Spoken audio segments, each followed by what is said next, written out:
నమస్తే అన్న. నిన్న బిగ్ బాస్ చూస్తారా? ఎలా అనిపించింది? నిన్న బిగ్ బాస్ మంచిగా అనిపించింది. ఒకటి హైలైట్ ఏంటంటే ప్రియా వెళ్ళిపోయింది. ప్రియా బా గొంతు వినలేక, గొడవలు వినలేక, టార్చర్, సాటిస్ఫైడ్ ఉన్నా నేను. మస్తు సాటిస్ఫై. ప్రియా వెళ్ళిపోయింది, సాటిస్ఫైడ్ ఆయన. అంటే డబుల్ ఎలిమినేషన్ పెట్టి కళ్యాణ్ కూడా వెళ్ళగొడితే బాగుంది అనిపించింది. వాడు ఒకటే అంటే ఆర్మీని రెస్పెక్ట్ ఇస్తాం మనం అని చెప్పి ఏడ్చుకుంటా పోయి హక్ చేసుకుంటాడు ప్రియాని. ఆడేసినట్టు ఏడతాడు. నిజంగా మరీ ఓవర్ అనిపించింది. ఏందట ఓదార్పు స్టార్ ఎక్కడ దొరికితే వాళ్ళని పిసుకుదామని చూస్తా ఉంటాడు. ఏ అమ్మాయిని వదలడన్నా, ఏ అమ్మాయిని వదలడు. పోతాడు, సందు దొరికితే ఇటు అంటాడు, సందు దొరికితే ఇటు పిసుకుతా ఉంటాడు, టచ్ చేస్తా ఉంటాడు, ఆడపడితే టచ్ చేస్తా ఉంటాడు. అది నచ్చలే, ఓవర్ అనిపించింది. ఆల్రెడీ చెప్పారు, ఆమె కొత్తగా వచ్చిన ఆమె కూడా ఆమె చెప్పింది, అందరు చెప్పారు, అయినా కూడా వినట్లే మనోడు. మళ్ళీ అదే గోస. అంటే కొద్దిగా ఆ సరౌండింగ్ అడవుల్లో కొద్దిగా కలరింగ్ తగలదు కదా, ఒకసారి చూసేసరికి అట్రాక్ట్ అయిపోతాడు. కానీ చెప్పాలి, ఎవరైనా చెప్పాలా, నేను బ్యాడ్ అవుతుందిరా, బయట బ్యాడ్ అవుతుందిరా నాయన, నీ పరువు తీసుకుంటున్నావు, నువ్వు ఆర్మీ పరువు తీస్తున్నావు అని చెప్పాలా. చెప్పారు కానీ మనోడు అర్థం చేసుకోవట్లేదు. ఇంకా అదే ఉన్నాడు. గేమ్ పవన్ మన నాగార్జున కూడా నీ గేమే కనిపించట్లే, నువ్వే కనిపించట్లే, ఎప్పుడు చూసినా చేతులు పిసుకుంటా కనిపిస్తున్నావు అన్నాడు. డైరెక్ట్ అన్నాడు, చేతులు పిసుకుంటా కనిపిస్తున్నావు అంటే వేరే వాళ్ళు చేతులు పిసుకుతున్నావు. ఒక రోజు బిగ్ బాస్ పెట్టాలా, రీతు చౌదరితో మాట్లాడుకు, నీకు నెగిటివిటీ ఏదని చెప్పాలా. అది కానీ నేను రీతు చౌదరి నాకు మస్తు నచ్చింది అన్న. ఎందుకంటే ఆమె సంజన కోసం హెయిర్ కట్ చేసుకోదు అనుకున్నా. ఆ ఒక్క విషయంలో నేను 90% ఫిక్స్ అయినా. ఆమె మాత్రం జుట్టు కట్ చేసుకోదు. మన అట్లా శ్రీజ కూడా బట్టలు ఇయ్యనన్నది, కానీ ఆమె కట్ చేసేసుకుంది డైరెక్ట్.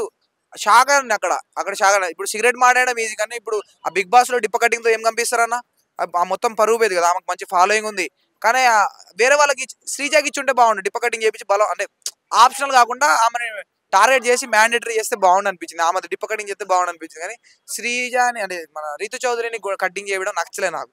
కానీ ఆమె డేర్ అక్కడ నాకు పాజిటివ్ అనిపించింది, గ్రేట్ అనిపించింది. చేయడం వల్ల తనకు ఓట్ బ్యాంక్ పెరిగే ఛాన్స్ ఉందా? పెరిగిద్దానా, నేనే ఓటేస్తా, నేనే నెగిటివ్ మొత్తం. రీతు చౌదరి అంటే నాకు కోపం అవుతుంది. అలాంటిది అక్కడ ఆమె జుట్టు కట్ చేసినంత షాక్ అయినా. ఇంత మంచితనం ఇందా ఏమో, చూడ్డానికి గొర్రెలే కనిపిస్తుంది కానీ మంచిగా ఉందా, ఇంత మంచిగా ఉందా అని అనిపించింది.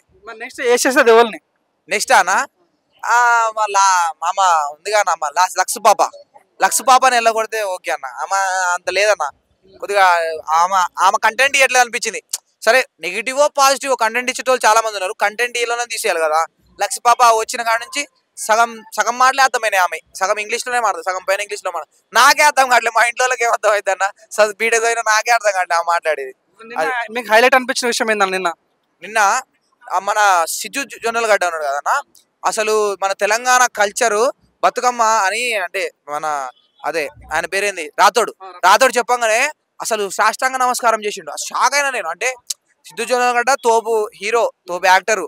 సో మన తెలంగాణ కల్చర్ ని ఆయన సాష్టాంగ నమస్కారం చేయడం అసలు మంచిగా అనిపించింది. ఇంత హానెస్ట్గా ఉన్నాడు ఏంది అని. ఎందుకంటే అక్కడ నాగార్జున ఉన్నాడు, అక్కడ పక్కన హీరోయిన్ కూడా ఉంది. హీరోయిన్ కూడా ఎవరు అంత చూపలేదు, కానీ ఆయనకు అవసరం లేదు అలా చేయాల్సిన. కానీ నిజంగా ఆయన దగ్గర అంత దేవుడు భక్తి ఉందా అంటే, మనం సిద్ధు జొన్నలగడ్డ అంటే యో పాష్ అనుకుంటాం కదా. ఈ కొంతమంది పాష్ కల్చర్ వాళ్ళు దేవుడిని అంత దగ్గరగా తీయరు, దేవుడిని అట్లా మొక్కడం అలాంటిది కొద్దిగా దూరం పెడతారు. కానీ అలాంటిది సిద్ధు జొన్నలగడ్డలో ఈ యాంగిల్ ఉందా, ఈ దేవుడి యాంగిల్ ఉందా అని అనిపించింది. మంచిగా నిజంగా మస్తు అనిపించింది. బతుకమ్మను మోకాళ్ళ మీద వంగి మోకరించడం మీకు నచ్చిందా? అవునన్నా, నిజంగా బతుకమ్మని అంటే బతుకమ్మ ఆయన చెప్పిన తర్వాత అసలు సాష్టాంగ నమస్కారం చేయడం మస్తు అనిపించింది నిజంగా. అంటే సిద్ధు జొన్నలగడ్డలో ఇంత మంచితనం ఉందని అనిపించింది. రియల్ హీరో అనుకోవచ్చా? రియల్ హీరో అన్న, సిద్ధు జొన్నలగడ్డ రియల్ హీరో. అంటే ఇట్లాంటప్పుడే కదా, ఇలాంటి సీన్లప్పుడే కదా ఆయన మంచితనం ఏంది, ఆయన హానెస్టీ ఏంది, ఆయన దేవుడికి ఎట్లా రెస్పెక్ట్ ఇస్తాడని తెలిసింది. సో మంచిగా అనిపించింది అన్న, చాలా బాగుంది. అక్కడ ఉన్న రాశికన్నా కూడా సాష్టాంగ నమస్కారం చేయరు. అంటే ఏ హీరో ఉన్నా చేయరన్నా, అంటే స్క్రీన్ మీద చేయరు, బయట చేస్తారేమో కానీ స్క్రీన్ మీద చేయరు. అంటే ఓవర్ అయితే చేయరు. కానీ నిజంగా ఆయనకు హార్ట్ఫుల్ అనిపించిందేమో బతుకమ్మని చూడగానే, అసలు దండం పెట్టుకుండు, మంచిగా అనిపించింది. Like share and subscribe LG TV. Thank you. LG TV కి లైక్ షేర్ సబ్స్క్రైబ్ చేయండి. Please like share and subscribe to LG TV. Like, share, subscribe LG TV. Please subscribe to LG TV. Like, share, subscribe LG TV. Subscribe LG TV. Guys, please do subscribe LG TV. Have a good day. Thank you.